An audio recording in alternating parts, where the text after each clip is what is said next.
This feels like yet another one of those stories, and it is another one. It's not the same one from before. It's a different story.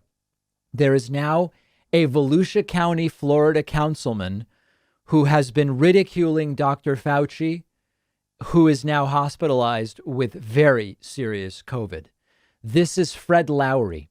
Okay. Volusia County Councilman Fred Lowry is hospitalized with COVID. Quote, he is in the hospital wrestling with COVID-19. He's pretty darn sick, Councilwoman Billy Wheeler added in the afternoon.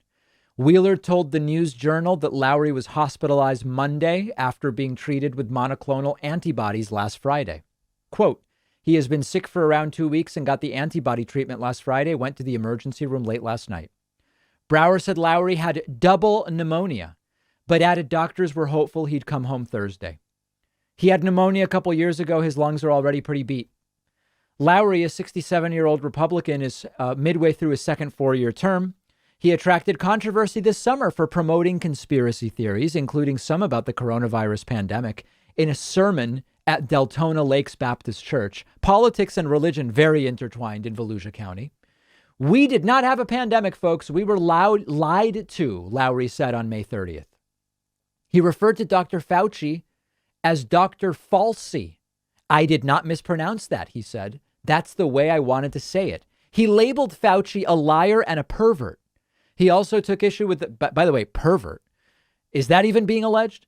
He also took issue with media coverage of the COVID treatment hydroxychloroquine. It's funny to call it a COVID treatment because what we figured out is it's not actually a COVID treatment.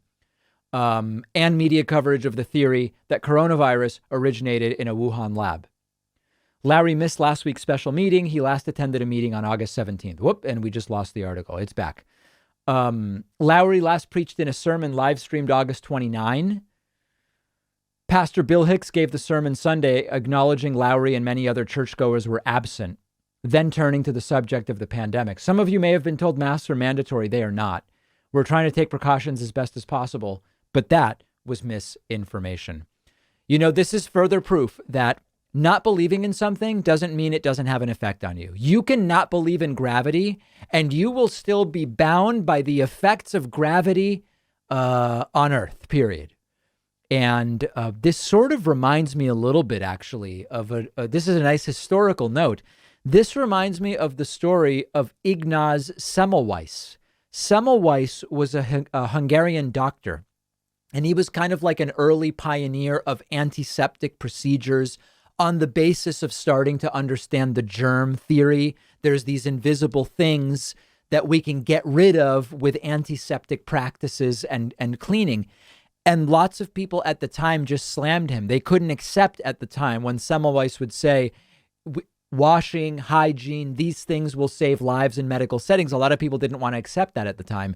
And it turns out, whether you believed Semmelweis or not, you were bound by the reality that he was right about germs. If you were going from patient to patient without washing hands or sanitizing or whatever, didn't matter if you believed in it or not, it was going to have an effect on the patients. And it's sort of a similar situation with COVID, and it's similar with simply just the way gravity works. So I take no pleasure in this, but yet another COVID denier who has been hospitalized with COVID was in theory going to be released yesterday. We don't know if he was. We'll follow up if we get more information. We have a fantastic program for you today.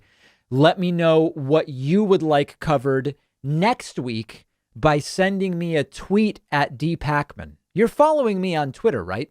We'll take a quick break and be back right after this. One of our sponsors is Nebia, who have developed the most impressive showerhead I've ever seen. It was designed by former NASA engineers who spent years researching how to save water. And what they created, the Nebia by Moan Spa Shower, uses 45% less water than a traditional showerhead, but with an 81% more powerful spray. And they do this by using atomized droplets that rinse soap and shampoo off faster than any showerhead I've ever used. I installed Nebia by Moan Spa Shower in my bathroom at home. Took 5 minutes to set up. I've been using it for about a year. I'm in and out of the shower way faster because of that powerful spray. But again, it's helping the planet and your wallet by using 45% less water than a traditional shower head. The Nebia by Mohn Spa Shower starts at just $199, but you'll get 10% off all Nebia products when you go to Nebia.com/Pacman and use the promo code Pacman. The link is right underneath this video.